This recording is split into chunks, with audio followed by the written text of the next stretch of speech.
नमस्कार साथियों, कैसे हैं आप लोग। आशा करता हूं आप सब लोग अच्छे होंगे और आपकी तैयारी भी बेहतरीन तरीके से चल रही होगी। और जो लोग अच्छे नहीं हैं वह सबसे पहले अपने स्वास्थ्य का ध्यान रखें, उसके बाद अपने पढ़ाई का ध्यान रखें और तीसरे नंबर पे अपने जीवन से जुड़ी हुई अन्य चीज़ों का ध्यान रखें। तो हम लोग बात कर रहे थे सूफीज़म पे। तो इससे पहले वाले लेक्चर में हम लोगों ने बात किया था कि सूफीवाद कहाँ से निकल कर के आया है और सूफी शब्द का शाब्दिक अर्थ क्या है और सूफीज़म को लेकर के नए नए जो कॉन्सेप्ट हैं, चूँकि विद्वानों का अलग अलग मत है तो उनके बारे में भी हमने बात किया था। और मैंने आपको यह भी बताया था कि सूफीज़म के निकलने के बारे में दो सिद्धांत दिया गया है। जो भारत में प्रचलित है उसमें है बाशरा सिद्धांत और एक है बेशरा सिद्धांत। तो मैंने बेशरा सिद्धांत के बारे में पूरी तरीके से बताया था, जिसमें मजूब और फिर कई तरह के मदारिया कम्युनिटी के बारे में भी हमने जिक्र किया था। आज हम लोग बात करेंगे बाशरा संप्रदाय के बारे में। उसके अंतर्गत 7 महत्वपूर्ण सिलसिले आते हैं। ऐसे सिलसिले तो 14 हैं, चूँकि आईने अकबरी में अबुल फजल ने 14 प्रकार के सिलसिलों का जिक्र किया है। तो हम लोग 7 सिलसिले के बारे में पढ़ेंगे जो हमारे सिलेबस में है या फिर जो हमारे एग्ज़ाम के पॉइंट ऑफ व्यू से सबसे ज़्यादा महत्वपूर्ण है, उसी के बारे में हम लोग चर्चा करेंगे।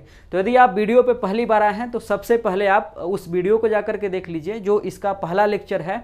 पहले पार्ट को देख लीजिए और देखने के दौरान लिखित तौर पे नोट्स तैयार जरूर कीजिएगा ताकि एग्जामिनेशन से पहले रिवीजन करने में सुविधा हो सके।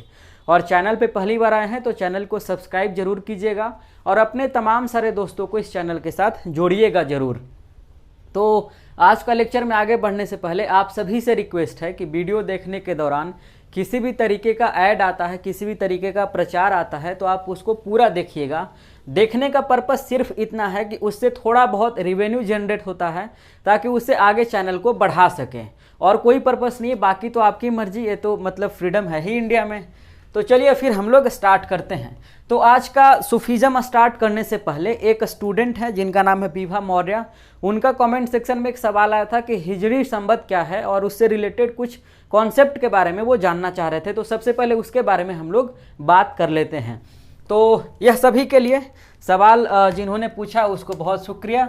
देखिए, हिजरी कैलेंडर जो है वह बिल्कुल उसी तरीके से है जैसे विक्रम कैलेंडर हुआ करता था। विक्रम संवत कैलेंडर को हिंदी में संवत कहते हैं और एकदम प्योर हिंदी में काल दर्शक कहते हैं। मतलब काल दर्शक का मतलब जिससे हम लोग समय को देख सके, समय की गणना कर सकें। क्लियर है। हिजरी संवत इसका नाम इसलिए पड़ा है क्योंकि इस्लामिक दुनिया में या फिर इस्लाम में एक घटना है जिसको हिजरत कहा गया है और उस हिजरत नामक घटना से ही हिजरी शब्द का व्युत्पत्ति हुआ है। इटिमोलॉजी को समझिए। तो हिजरत घटना क्या था यह था कि चूंकि मक्का में रह रहे थे पैगंबर मोहम्मद साहब और मक्का से वो मदीना की तरफ जब मूव करते हैं तो जिस दिन मूव करते हैं उस दिन को 16 जुलाई 622 एडी के नाम से कैलेंडर में जाना जाता है। लेकिन जो मूव करने की घटना है, एक मक्का से मदीना जाने की जो घटना है, उस घटना को इस्लामिक दुनिया में, इस्लामिक शब्द में हिजरत कहा गया है। ठीक है। और हिजरत कैलेंडर को हम लोग एच से सूचित करते हैं। तो हिजरत जो है, अब मैंने बताया था कि हिजरी संवत से ही सूफी शब्द का प्रचलन स्टार्ट होता है। तो ऑब्वियस सी बात है, तब कब से होगा? 16 जुलाई 622 एडी से होगा। अब इसमें देखना है कि ये कैलेंडर में जो समय दर्शाते हैं उसके पीछे हम लोग एच लगाते हैं। ठीक, जब इस दौर जैसे जिस तरीके से आप एडी लगाते हो, बीसी लगाते हो, ठीक है, याद है आपको, ईसा से पहले को हम लोग बीसी लगाते हैं, बिफोर क्राइस्ट, और ईसा के बाद को हम लोग एडी लगाते हैं। उसी तरीके से हिजरत से पहले की जो घटना होगी यानी 16 जुलाई 622 से पहले की जो घटना होगी उसमें बीएच लगाएंगे। जैसे यहाँ पे बीसी था ऐसे यहाँ पे बीएच है, बिफोर हिजड़ी। और आगे जब आएंगे 16 जुलाई 2022 से आगे की जो घटना होगी उसके लिए हम लोग एएच लगाएंगे, जिसको एनो हिजड़ी कहा जाता है। आपको पता है एडी का फुल फॉर्म क्या होता है? एनो डोमिनी। आप जब 6 या 7 का एनसीईआरटी हिस्ट्री पढ़ेंगे तो वहाँ पे दिया हुआ है। तो याद रखिएगा, ऐसा नहीं कि आपसे पूछ दे और आप हिस्ट्री में पीएचडी करने जा रहे हो, एडी का फुल फॉर्म ही नहीं पता है। क्लियर है। तो हिजरी कैलेंडर को इस्लामी पंचांग भी कहते हैं, हिजरी काल दर्शक भी कहते हैं। पैगंबर साहब का जन्म 570 सीई में हुआ था और 8 जून 632 एडी को ये दुनिया को अलविदा कह देते हैं। लेकिन उससे उनके बीच में 16 जुलाई 622 को यह मक्का से मदीना जाते हैं। आपको पता होगा कि मक्का और मदीना दो ऐसे जगह हैं जिनका इस्लामिक दुनिया में बहुत ही ज़्यादा महत्व है, बहुत ही ज़्यादा पवित्र स्थल के तौर पे देखा गया है। ठीक, अभी जो है अभी 1442 AH चल रहा है।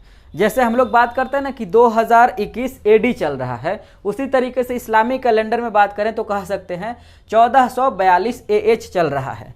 उसके अलावा इस्लामिक दुनिया में जो है कैलेंडर, इसमें जो डेट तय किया गया है वो चंद्रमा के आगे पीछे होने के अकॉर्डिंग नहीं तय किया गया है। जैसे आप देखेंगे अभी जो संवत चल रहा है जिसमें हम लोग AD की बात कर रहे हैं, उसमें चंद्रमा के आगे आने या पीछे जाने से जो टाइम में घटोतरी या बढ़ोतरी होता है उसके बेस पे तय किया गया है, लेकिन यहाँ पे इसके बेस पे तय नहीं किया गया है। यही वजह है कि हर साल जो है प्रत्येक महीना 10 दिन पीछे चला जाता है। ठीक है, हर साल का जो लास्ट का 10वां मतलब लास्ट का महीना होगा वो 10 दिन पीछे चलता जाएगा, ध्यान रखिएगा। अब इसमें भी 12 महीना होता है, इसमें भी 355 और 354 दिन होता है, और इसमें 7 दिन का सप्ताह होता है। नाम क्या क्या है लिखना चाहते हैं तो आप लिख सकते हैं, आपके जानकारी के लिए लिखा गया है और कोई लिख लेना चाहिए, और कोई बात नहीं है। पहले महीने को जैसे मुहर्रम कहा जाता है, जैसे हाल ही में मुहर्रम हुआ है आज से 1 सप्ताह पहले, तो ये इस्लामिक कैलेंडर की शुरुआत है। जैसे हिंदू भी मानते हैं जुलाई वगैरह में, वो लोग अलग तरीके से मानते हैं, जैसे चैत वगैरह आता है तो वहाँ से, जैसे चैत बैसाख ज्येष्ठ आषाढ़ सावन भादो आश्विन कार्तिक अघन पूस माघ फागुन, ये क्या है, ये हिंदी कैलेंडर वाला मंथ है। लेकिन जनवरी फरवरी क्या वाला है, क्रिश्चियन सोसाइटी वाला जो हम लोग फॉलो करते हैं, ध्यान रखिएगा। तो ये इस्लामिक कैलेंडर का है। पहले महीने को मुहर्रम कहा जाता है, दूसरे को सफ़र कहा जाता है। यानी अभी इस्लामिक कैलेंडर की शुरुआत हुई है 1 सप्ताह पहले, मतलब इस साल नया साल शुरू हुआ है। मुहर्रम, सफ़र, रबी अल अबल, जैसे आप कह सकते हैं कि हमारे यहाँ जनवरी मतलब क्रिश्चियन कैलेंडर में, तो यहाँ पे मुहर्रम, इस तरीके से आप समझ सकते हैं। रबी अल थानी, जमाद अल अवल, जमाद अल थानी, रजब, शबाआन, रमजान। रमजान का जो महीना है यह सबसे होली मंथ माना जाता है पूरे इस्लामिक कैलेंडर में। और शबाल और जू अल कादा और जू अल हजा, यह लास्ट का महीना है। क्लियर है, यहाँ तक क्लियर है? ठीक है, लिख लीजिएगा। वो याद करने की ज़रूरत नहीं, लेकिन मतलब फिर भी जानते हैं तो थोड़ा सा मतलब नॉलेज का तो एक अलग ही प्लेजर होता है। आगे बात करते हैं। जैसे 7 दिन हम लोग इतवार सोमवार मंगल बुध करते हैं, पता ही हुआ। ठीक है, उसी तरीके से उर्दू में इतवार जो है उर्दू शब्द है, आपको पता होना चाहिए। ऐसे रविवार होता है ना, इतवार उर्दू शब्द है। तो यहाँ पे देख लीजिए 7 दिनों को उर्दू में क्या क्या कहते हैं। इतवार, पीर, मंगलवार मतलब सोमवार को पीर कहते हैं, पीर का मतलब गुरु, जो मैंने पिछले वीडियो में बताया था। पीर, मंगल, बुध को बुध कहते हैं, मंगल को मंगल कहते हैं।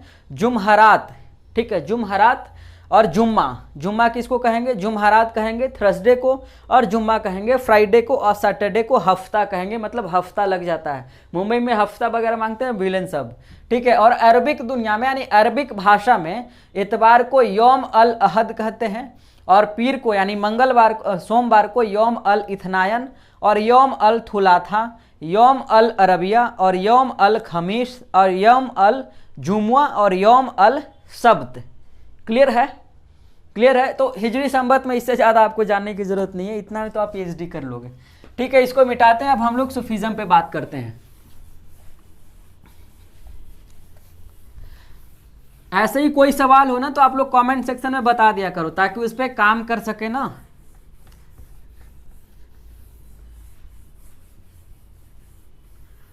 चलिए, तो हम लोग बात कर रहे थे कहाँ पर, हम लोग बात कर रहे थे बेशरा और बाशरा के बारे में। थोड़ा सा रिवीजन कर लेते हैं। बेशरा और बाशरा, मैंने बताया था कि बा का मतलब होता है सहित, और बे का मतलब होता है रहित। रहित का मतलब इसको छोड़कर, और सहित का मतलब इसको मिलाकर, ठीक।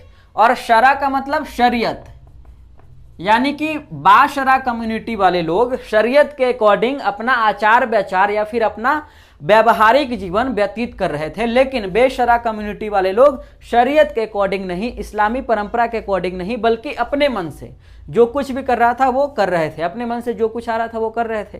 क्लियर है? बस इतना ही समझने की जरूरत। तो हम लोग बेशरा पे बात कर लिए थे, हम लोग बाशरा पे बात करने वाले हैं। ठीक है, चलिए एक एक करके लिखते चलेंगे तो ज़्यादा बेहतर होगा। पहले लिख लेते हैं हम लोग। थोड़ा सा यह जान लेते हैं कि आपके सिलेबस में शामिल होगा कि कुछ जो सूफी सेंट हैं, कुछ सूफी सेंट हैं जो बहुत ही महत्वपूर्ण हैं, उनके बारे में आपको जानना चाहिए। आपके सिलेबस में शामिल है। तो पहले नंबर पे लिखेगा पहला सूफी संत, आप लिखते चलेंगे, मैं बोलता हूँ क्योंकि अब ऐसे लिखूंगा तो फिर और ज़्यादा टाइम कंज्यूम होगा। पहले नंबर पे लिखेगा अबू यजीद अल बिस्तामी, नाम लिख देता हूँ, लाइट थोड़ा सा कम कर देते हैं, मुझे लगता है नहीं दिख रहा होगा, ठीक है। हाँ लिखिए अबू हेडिंग दे दीजिएगा कुछ महत्वपूर्ण सूफी संत। ये सिर्फ भारत का नहीं है, ये पूरी दुनिया के बारे में हम लोग बात कर रहे हैं। अबू यजीद अल बिस्तानी, अबू यजीद अल बिस्तानी, इनके बारे में लिखिएगा। पहला पॉइंट लिखिए, सूफीवाद के इतिहास में इनका बहुत ही महत्वपूर्ण स्थान है। सूफीज़म के हिस्ट्री में या फिर हिस्ट्री ऑफ सूफीज़म में इनका बहुत ही इम्पॉर्टेंट प्लेस है, बहुत ही इम्पॉर्टेंट रोल है। पॉइंट नंबर 2 लिखिएगा, पनाह शब्द का प्रयोग आप बहुत अपने डेली लाइफ में यूज़ करते हो, पनाह नहीं मिलेगा, ठीक है। पनाह शब्द का प्रयोग पहली बार अबू यजीद अल बिस्तानी साहब ने किया था, ठीक है। ये कौन है? एक सूफी संत हैं, साहब वगैरह लिखने की ज़रूरत नहीं है। देखिए जब आप एकेडमिक्स की दुनिया में आओगे ना, तब आप साहब या फिर जी, ये सारा चीज़ नाम के पीछे नहीं लगता है। जैसे आप किसी भी फ्रीडम फाइटर से बहुत प्यार करते हैं, लेकिन एकेडमिक्स की दुनिया में आएंगे तो जी वगैरह नहीं लगेगा। जैसे गांधी जी नहीं, अंबेडकर जी नहीं, सुभाष चंद्र बोस जी नहीं, ये सब बोलने के लिए ठीक है, आप किसी के सामने बोलिए ज़रूर, लेकिन लिखने के दौरान सुभाष चंद्र बोस, मिस्टर गांधी या फिर मिस्टर अंबेडकर। क्लियर है? आप समझिए, आगे जाना है, पीएचडी में जाना है, थीसिस वगैरह आप लिखेंगे तो इस चीज़ों को समझिए। इनफॉर्मल नहीं होना किसी के साथ, जी जा ये सब वाला नहीं, ठीक है। मतलब क्लियरली नाम के साथ मिस्टर या फिर मिसेज लगाकर। पनाह शब्द का प्रयोग।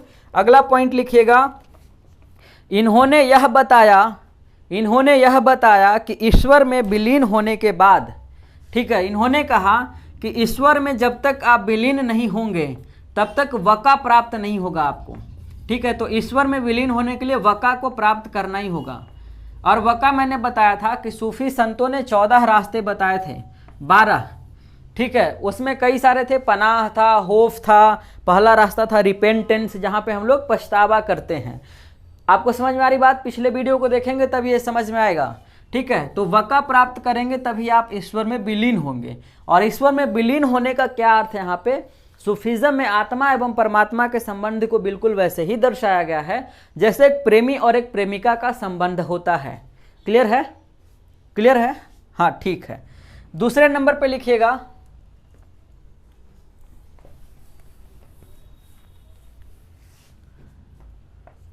मंसूर अल हज्जाज, मंसूर अल हज्जाज, इनमें लिखिएगा पहला पॉइंट, यह प्रथम साधक हैं या सूफी संतों की दुनिया में पहला ऐसा सूफी संत जिन्होंने अपने आप को अनहलक कहा। अनहलक, अनहलक शब्द का अर्थ होता है मैं ही ईश्वर हूं, मैं ही ईश्वर हूं। अब ऐसा कहा तो जिस क्षेत्र में रह रहे थे वहां का राजा तो नाराज होगा ना। अब राजा इतना बड़ा बड़ा मंदिर बना रहा है भगवान के लिए, आप कह रहे हो कि अनहलक, मतलब अहम ब्रह्मास्मि का जो सिद्धांत है, मैं ही ब्रह्म हूं, मैं ही ईश्वर हूं, तो इसको तो मरवाएगा ही राजा, ढूंढ करके मरवाएगा। तो राजा ने ऐसा किया था कि एक एक चीज को काट दिया था, ठीक है। मतलब कहा जाता है कि पहले इनके पैर काट दिया, तब भी ये यही बोलता रहा। फिर इसके कई सारे चेले थे जो इस चीज़ को जानते थे, और इनके गुरु जो थे वो भी जानते थे कि हमारा चेला सही है, लेकिन उनके सामने इनको काटा जा रहा था। और गुरु बार बार कह रहा था कि अरे मान जाओ कि तुम अहम ब्रह्मास्मि नहीं हो, तो राजा तुम्हें माफ़ कर देगा। लेकिन यह मतलब इन्होंने कहा अपने गुरु से कि गुरुजी आप तो जानते हैं ना कि मैं सही हूँ। तो गुरुजी बोले कि हाँ मैं जानता हूँ कि तुम सही हो, लेकिन तुम मान जाओ नहीं तो राजा तुम्हें काट देगा। तो कहा यह जाता है, मतलब मैं अपने मन से नहीं कर रहा हूँ, एक बहुत बड़े फिलोसफर हुए हैं जिनका नाम है प्रोफेसर रजनीश, जो सागर यूनिवर्सिटी के प्रोडक्ट थे, मध्य प्रदेश के रहने वाले थे। वो जबलपुर में फिलोसफी 9 साल तक पढ़ाए और फिर वो मतलब स्पिरिचुअल जो दुनिया होता है, आध्यात्मिक दुनिया, उसमें चले गए थे। तो उन्होंने एक लेक्चर में बताया कि जब मंसूर अल हज्जाज पे सभी लोग पत्थर फेंक रहे थे तो हज्जाज को पता चल रहा था कि सभी लोग पत्थर फेंक रहे हैं, लेकिन उससे उसे चोट नहीं लग रहा था। लेकिन उन्हीं पत्थरों के बीच में एक फूल आकर के उसके शरीर से टकराता है और हज्जाज जो है वो रोने लगता है उस फूल को टकराने के बाद। जो कौन? मंसूर अल हज्जाज। और जब वो देखता है तो वो फूल जो होता है वह उसके गुरु गुरु फेंक कर उसको मारते हैं। तो पूरी दुनिया पत्थर मारती है, गुरु अपने चेले को फूल मारता है। समझ में आ रही बात? ज़्यादा कुछ जानने की ज़रूरत नहीं, बहुत इंटरेस्टिंग है, लेकिन फिर भी इतना ही काम से समझो।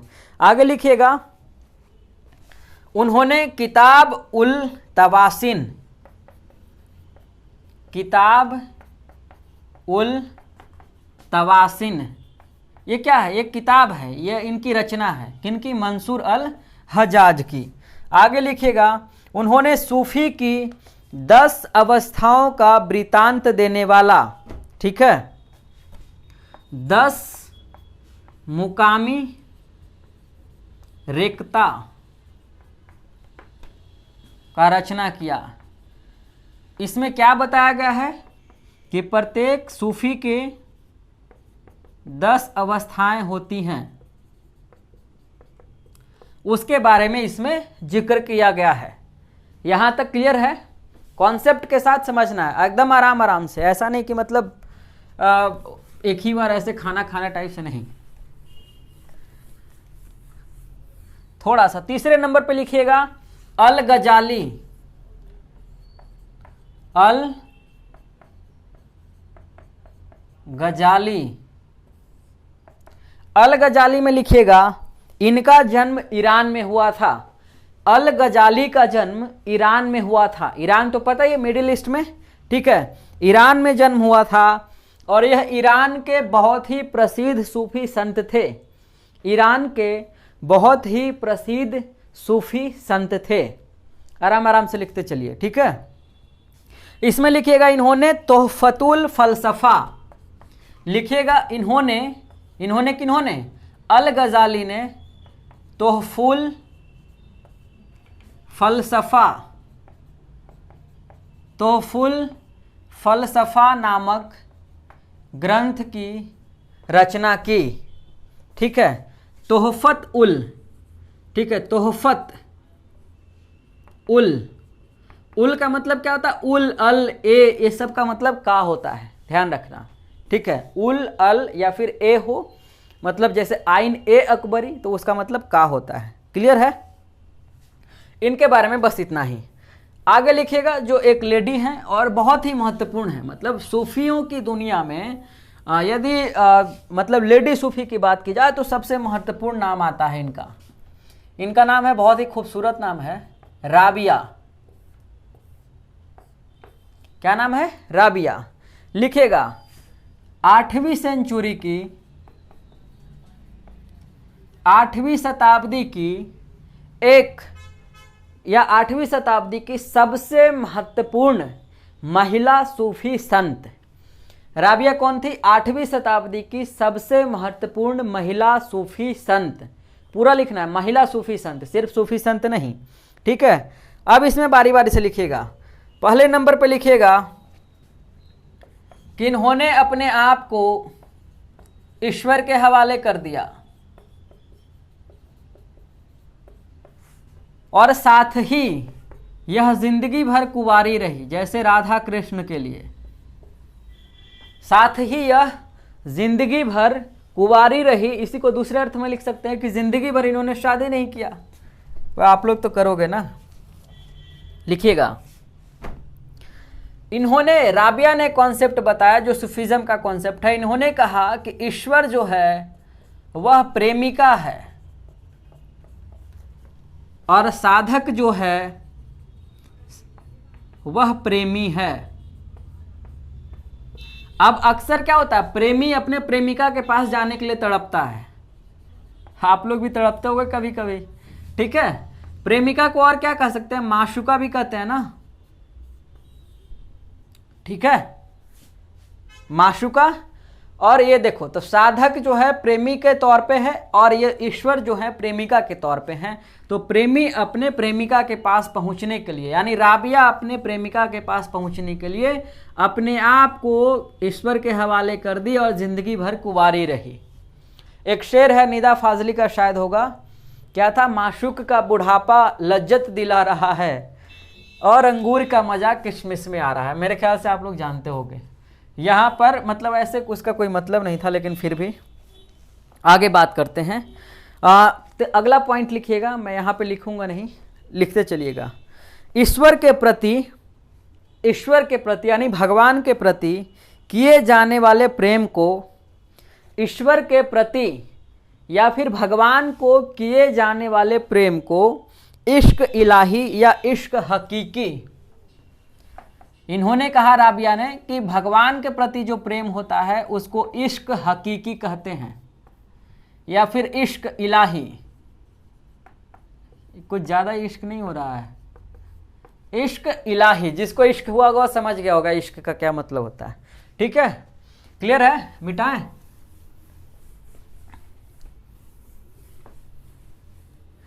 आगे लिखिएगा, जबकि इन्होंने एक और बात कहा कि मतलब वो तो ईश्वर के प्रति प्रेम है, लेकिन दुनियावी प्रेम जो आप लोग करते हैं उसको इन्होंने कहा इश्क मिजाजी।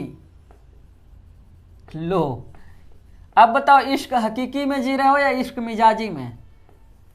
इश्क मिजाजी में ही होगे, इश्क हकीकी इतना आसान काम थोड़े ना है, दाल भात का कोर है क्या? ठीक है, तो यहाँ तक समझ में आ गया। ये 3-4 जो थे बहुत ही महत्वपूर्ण सूफी संत थे। क्लियर है।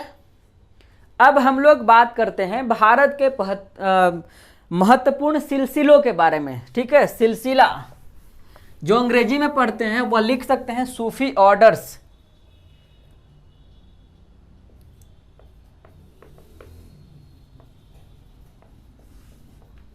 हिंदी में सिलसिला बोलते हैं।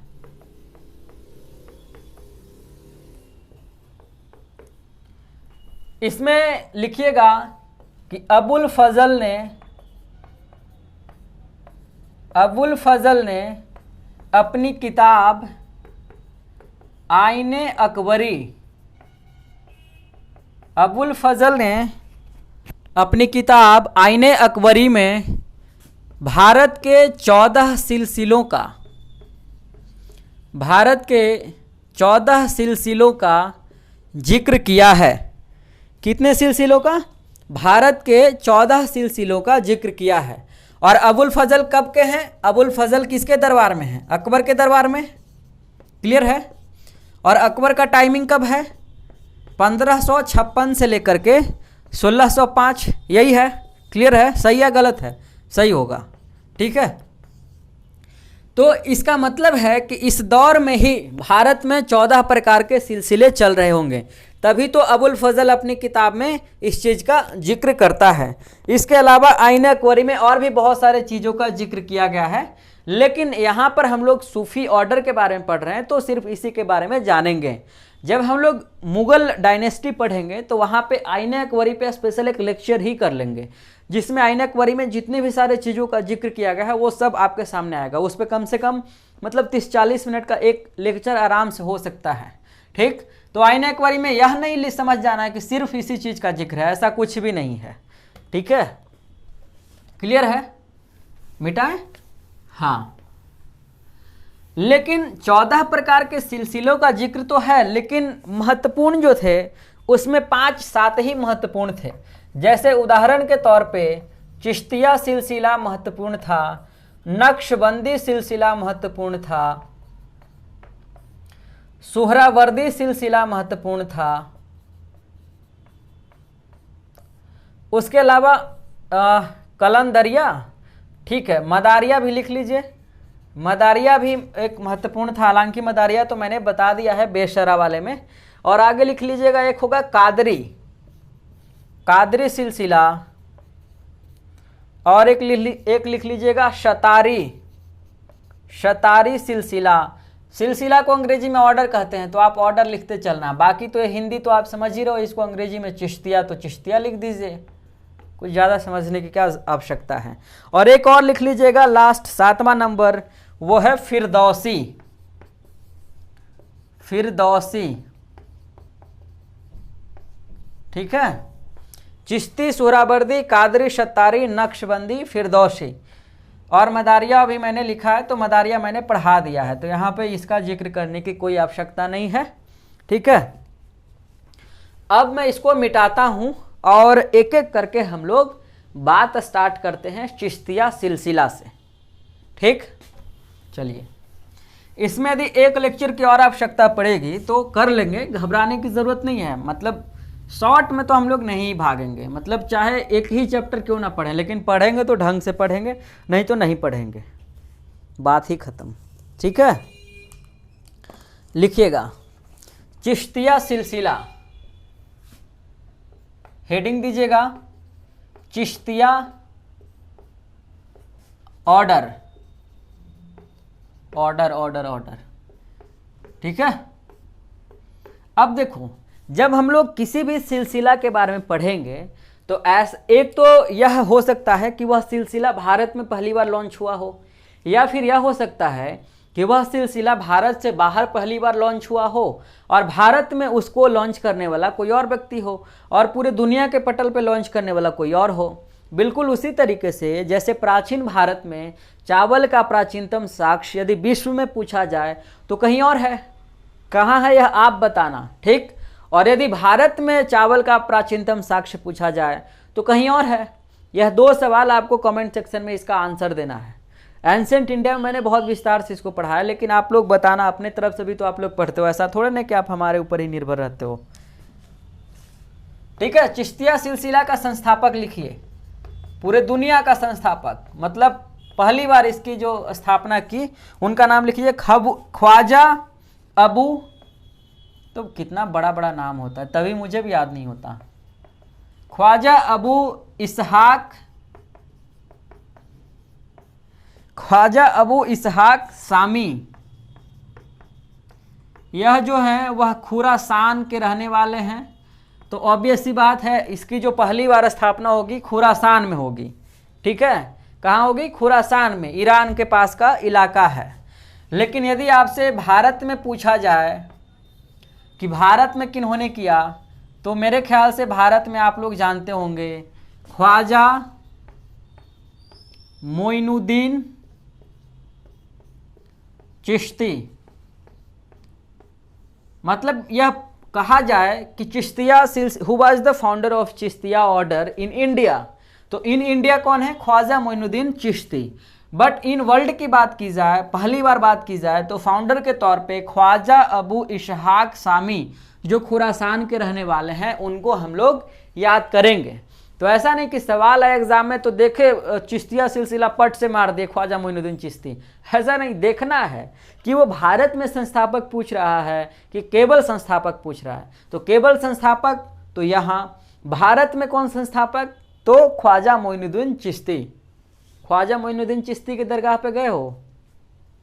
कई लोग जाते हैं, इन्हीं के चेले थे निजामुद्दीन औलिया, ठीक है, उनके दरगाह पे तो पक्का गए होगे। अब इसमें लिखिएगा पहले नंबर पे, चिश्तिया सिलसिला की शुरुआत भारतीय उपमहाद्वीप में ख्वाजा मोइनुद्दीन चिश्ती के द्वारा की गई।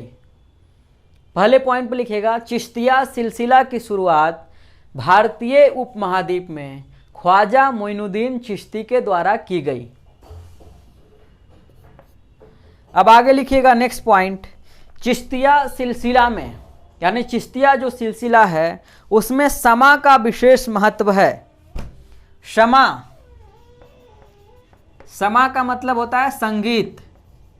संगीत का बहुत ही ज़्यादा स्पेशल इम्पोर्टेंस है और यह कहा जाता है कि संगीत के माध्यम से ही हम लोग अपनी प्रेमिका को यानी ईश्वर को रिझा कर उन तक पहुंच सकते हैं। इसलिए जो चिश्तिया दरगाह होगा वहाँ पे आप शाम में जाएंगे तो म्यूजिक वगैरह का खूब प्रोग्राम होता है, आप देखिएगा, ठीक है। तो समा का बहुत ही ज़्यादा विशेष महत्व है। आगे लिखिएगा, चिश्ती सूफियों ने, चिश्ती सूफिया मतलब चिश्तिया ऑर्डर से रिलेटेड सूफी सेंट, तो लिखिएगा चिश्ती सूफियों ने विलायत नामक संस्था का गठन किया। विलायत, अब आपके मन में आ सकता है कि विलायत क्या था? तो विलायत एक स्पिरिचुअल एरिया था, एक स्पिरिचुअल एरिया था, या फिर एक वैसा एरिया जिसमें स्पिरिचुअलिटी से रिलेटेड काम किया जाता था, और यह जो था स्टेट के कंट्रोल से बाहर था, यानी स्टेट से आउट ऑफ कंट्रोल था, यानी स्टेट का इस पे नियंत्रण नहीं था। बिल्कुल उसी तरीके से जैसे इक्तादारी प्रथा में इक्ता जो होता था जमीन का एक हिस्सा, उसी तरीके से विलायत भी एक जमीन का हिस्सा है, लेकिन विलायत जमीन का वह हिस्सा है जहाँ पे आध्यात्म से रिलेटेड कार्य किया जाता है और जिस पे राज्य का नियंत्रण स्थापित नहीं है। स्पष्ट है? क्लियर है? हाँ, आगे बात करते हैं।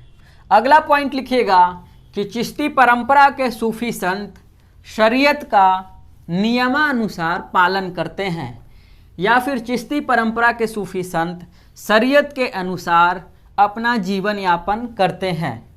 ठीक है। अब आपके मन में आ सकता है कि ख्वाजा जो मोइनुद्दीन चिश्ती हैं वह 1192 में आए थे। लिख लीजिएगा, 1192 में आए थे। किसके साथ? मोहम्मद गौरी के साथ। आपको पता होगा तराइन का युद्ध हुआ था इस समय।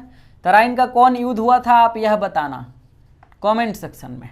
1192 में मोहम्मद गौरी के साथ ये आए थे, और तराइन का युद्ध किसके किसके बीच हुआ था आप बता सकते हैं? आप बताना, कमेंट सेक्शन तो खाली है।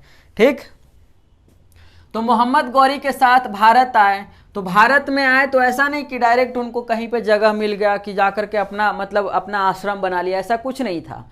आकर के सबसे पहले वो पंजाब में एक सूफी संत पहले से रह रहे थे, उनके पास कुछ दिन के लिए ठहरे। कौन थे वो? उनका नाम लिख लीजिएगा। उनका नाम है उस्मान अल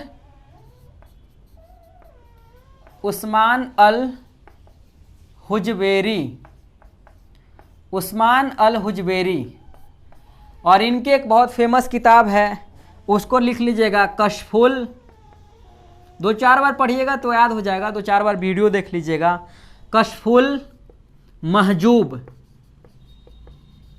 कशफुल महजूब, कशफुल महजूब।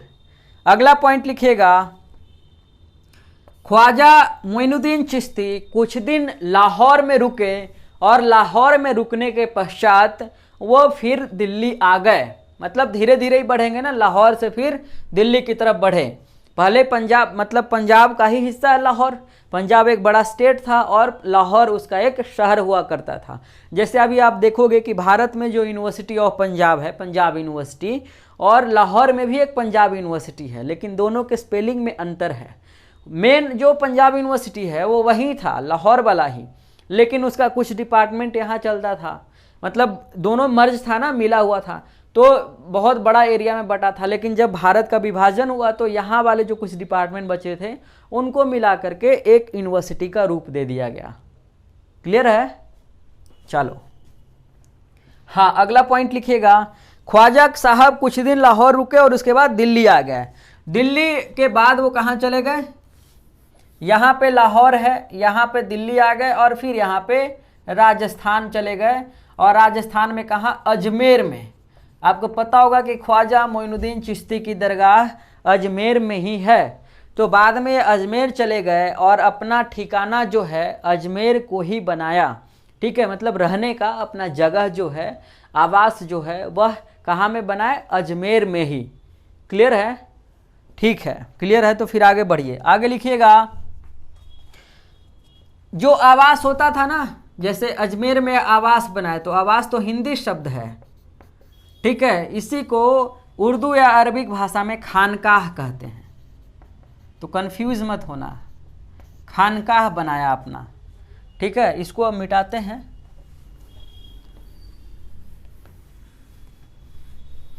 अगला पॉइंट लिखिएगा कि जिस समय ख्वाजा भारत आए, उस समय भारत में चौहान वंश का राजा पृथ्वीराज चौहान थर्ड होना चाहिए, शासन कर रहा था। ठीक है, तभी तो तराइन के युद्ध में तो मोहम्मद गौरी और पृथ्वीराज चौहान के बीच ही तो लड़ाई होती है ना। तो 1192 में आ रहे हैं तो कॉमन सेंस लगाइए। देखिए इतिहास का स्टूडेंट के साथ यही मतलब ये आप पढ़ते हो अच्छे से, मतलब क्या बोले, इतिहास का स्टूडेंट के साथ प्लस पॉइंट यह है कि चूंकि हिस्ट्री से ही सारा सब्जेक्ट निकला हुआ है, तो जब आप 1192 में बोलूँ ना, या फिर आपके मन में आए, तो आपके मन में पहले से ही आना चाहिए कि चलो 1192 में सर तो बोल रहे हैं कि मोइनुद्दीन चिश्ती आए थे, तो आपके मन में पहले से यह आना चाहिए कि इस समय भारत में शासन कौन कर रहा है। फिर यदि यह सवाल आ गया मन में, तो फिर यह तय कीजिए कि इस समय बिहार में कौन कर रहा है, साउथ इंडिया में कौन है, जो सेंट्रल इंडिया है उसमें कौन शासन कर रहा है। राजस्थान में तो चलो पृथ्वीराज चौहान शासन कर रहे थे। तो ये सारे सवाल आपके मन में खुद से उभरने चाहिए। फिर आपको इतिहास पढ़ने में इतना मजा आएगा, मतलब बोरिंग तो फिर लगेगा ही नहीं, और याद करने की कभी ज़रूरत नहीं पड़ेगी, तो पूरा मज़ा आ जाएगा। ठीक है, चलो आगे लिखते हैं। अब आपने लिख लिया ना, ख्वाजा मोइनुद्दीन चिश्ती की दरगाह अजमेर में है, और इनकी जो ख्वाजा साहब की मृत्यु है वह 1236 में हो जाती है। आगे लिखिएगा एक पॉइंट कि ख्वाजा, ये भी पॉइंट लिख लीजिएगा, ख्वाजा मोइनुद्दीन चिश्ती की मृत्यु कब 1236 में होती है। और यह भी लिखिएगा कि ख्वाजा मोइनुद्दीन चिश्ती बिना किसी धार्मिक विद्रोह को फैलाए हुए सभी धर्म के लोगों के बीच शांति का संदेश फैलाया, ऐसे लिखवाया जाता है हिस्ट्री में। ठीक है, बाकी सब आदमी अपने अकॉर्डिंग काम करता है। ठीक है, मतलब शांति का संदेश औरंगजेब ने भी फैलाया, मतलब जो लॉर्ड मुनरो था उसने भी फैलाया, सब में लिखवाया जाता है। लेकिन आपको पता ही है, ठीक, लेकिन ख्वाजा मोइनुद्दीन चिश्ती ने वाकई में ऐसा काम किया। ठीक है, भक्ति मूवमेंट का फेज चल रहा है ना इस समय। आगे लिखिएगा, मुगल शासक अकबर ने ख्वाजा मोइनुद्दीन चिश्ती की दरगाह की यात्रा की थी। यह भी एक फैक्ट बन जाता है, मतलब इतिहास में कुछ भी अकबर कर रहा फैक्ट बन गया। हम लोग अभी तक परेशान हैं, अकबर कहाँ कहाँ घूमा। एक तो अभियान कर दिया इतना सारा, इतने लोगों को कूट दिया, इतने लोगों के साथ संधि कर लिया। दूसरी बात, कौन कितनी बीबियाँ थी, कौन हरम में कौन रहता था, ये सारा चीज़, कितना बजे सोकर उठता था जगता था, सब हमारे लिए बोझ बना हुआ है। अब इतना तक तो ठीक था, लेकिन और भी है कि कभी कभी मन कर गया घूमने के लिए कहीं निकल गए, तो वह भी हमारे लिए फैक्ट है। जैसे मन कर गया कि चलो अजमेर के दरगाह पे जाते हैं, अब तो चले गए, मन क्या होगा चलेगा, लेकिन हमारे लिए क्या, हमारे लिए तो फैक्ट है, पढ़ना पड़ रहा है, एग्जाम में आ जाएगा। तो लिखिएगा कि मुगल शासक अकबर ने निजामुद्दीन औलिया करें ख्वाजा मोइनुद्दीन चिश्ती की दरगाह जो कि अजमेर में स्थित है वहाँ की यात्रा की। ठीक, कोई बहुत भारी बात नहीं है, लेकिन की। आगे लिखिएगा, कुतुबुद्दीन बख्तियार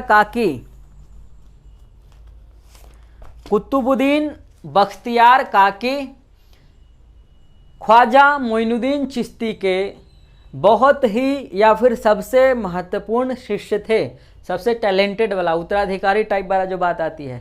ठीक है, सबसे महत्वपूर्ण शिष्य थे। क्लियर है। आगे लिखिएगा कि ख्वाजा बख्तियार काकी चिश्तिया सिलसिला के दूसरे सबसे महत्वपूर्ण संत थे। ख्वाजा बख्तियार काकी, पता है कुतुबुद्दीन बख्तियार काकी, ख्वाजा बख्तियार काकी नहीं, कुतुबुद्दीन बख्तियार काकी जो है, इन्हीं के नाम पे कुतुबुद्दीन का नाम कुतुबुद्दीन रखा गया, और इन्हीं के याद में कुतुबुद्दीन ने कुतुब मीनार बनवाया था। एक अलग फैक्ट, इंटरेस्टिंग फैक्ट आ गया, याद आ गया दिमाग में, इसलिए बोल दे, इसको लिख लीजिएगा। ठीक है, आगे लिखिएगा, इल्तुतमिश के शासन काल में बगदाद से भारत आए कौन, बगदाद से कौन भारत आए, ऑब्वियसली कुतुबुद्दीन बख्तियार काकी की बात करें तो वो आए। और लिखिएगा कि जो इल्तुतमिश था उसने इनको कहा कि आप है ना जो हमारे राज्य में शेख उल इस्लाम बन जाइए, इस्लाम का शेख। इन्होंने कहा नहीं नहीं, अरे तुम्हारा पद जो है हमारे कद से छोटा है, पद ही को त्याग दो, जाओ जाओ। हमारे कॉलेज के एक प्रिंसिपल थे, वो प्रिंसिपल बन गए, तो उनसे एक बार मुलाकात हुई, मतलब मुलाकात तो होती ही रहती, हॉस्टल में रहता था तो कैंपस में ही। तो सर बोले कि ये जो मेरा पद है ना वो मेरे कद से छोटा है। और मैं उस कॉन्टेक्स्ट में तो नहीं, लेकिन APJ अब्दुल कलाम के कॉन्टेक्स्ट में मैं देखता हूँ कि जो प्रेसिडेंट का पोस्ट है वो कहीं ना कहीं उनके मतलब जो कद है उससे छोटा है। ऐसे बहुत सारे शख्सियत होते हैं। जिनका जो पद होता है वो उनके कद से छोटा होता है। आप भी ऐसा आदमी बनो ताकि दूसरा आदमी बोल सके।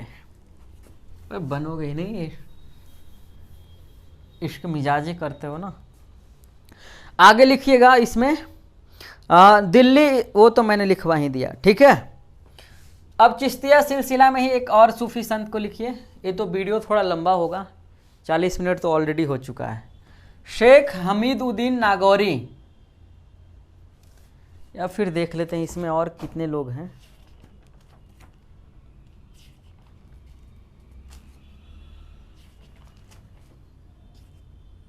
तो काफी बड़ा है, तो इसको हम लोग यहीं पे रोकते हैं, है ना।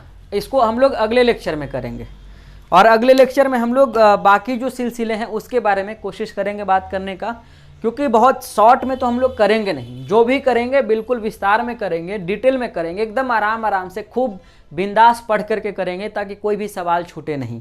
तो चिश्तिया सिलसिला का पहला सूफी संत ख्वाजा मोइनुद्दीन चिश्ती के बारे में हम लोग पढ़ लिए हैं।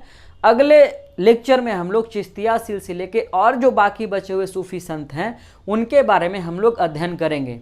किसी भी तरीके का कोई सवाल होगा तो आप लोग कमेंट सेक्शन में ज़रूर पूछिएगा। और आप सभी से रिक्वेस्ट है कि आपके आसपास या फिर आपके संपर्क में जितने भी छात्र जो तैयारी कर रहे हैं नेट JRF का या फिर सिविल सर्विसेज का ही तैयारी कर रहे हैं और उनको हिस्ट्री पढ़ना है, तो आप उनको हमारे चैनल के साथ ज़रूर जोड़िएगा।